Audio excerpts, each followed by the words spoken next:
శ్రీమాత్రే నమ. రామ్ దత్తాత్రేయ నమ. శ్రీ గురుభ్యో నమ. వీక్షకులకు స్వాగతం. చాలామంది నాకు ఫోన్ చేసి నాకు ముందుగా జరగబోతున్నవి ఏమన్నా తెలియాలంటే నేనేం చేయాలండి, ఏ మంత్రాన్ని ఆరాధన చేయాలి, ఏ మంత్రం వల్ల నాకు ముందు జరగబోతున్నవి తెలుస్తాయి అని చెప్పి చాలామంది అడగడం అయింది. అయితే ఎవరైనా సరే ఏదైనా సాధన చేయాలంటే ముందుగా గురుముఖతగా ఈ యొక్క మంత్రాన్ని గ్రహించడం చేయాలి.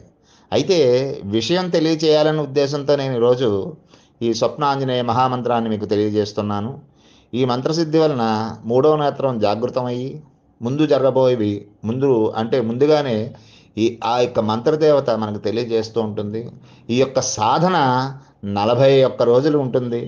ఈ యొక్క సాధన అంతా కూడా పరిపక్వంగా చేసి అలాగే జపం అంతా అయిన తర్వాత ఆ యొక్క జపానికి అనుకూలమైనటువంటి హోమాన్ని కూడా చేయవలసి ఉంటుంది. అలాగే ఈ యొక్క సాధన చేసిన వాళ్ళు ఖచ్చితంగా కొన్ని నియమాలను అయితే పాటించవలసి ఉంటుంది. ఆ నియమాలన్నీ కూడా గురుముఖంగానే మీరు గ్రహించవలసి వస్తుంది. గురుముఖత మీరు గ్రహించవలసి వస్తుంది. ఇది గ్రహించి మీరు చక్కగా ఈ యొక్క మంత్రసిద్ధి పొందవలసిందిగా కోరుతున్నాను.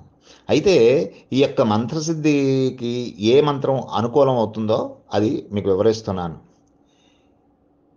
ఓం హ్రీం దూరదృష్టి సమాగత నాగవర్తమాన సకలలోక వృత్తాంత విజ్ఞానం హనుమాన్ మమ దేహి దేహి స్వాహ.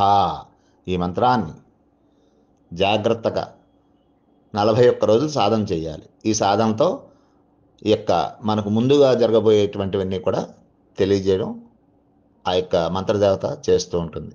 శ్రీమాత్రే నమః.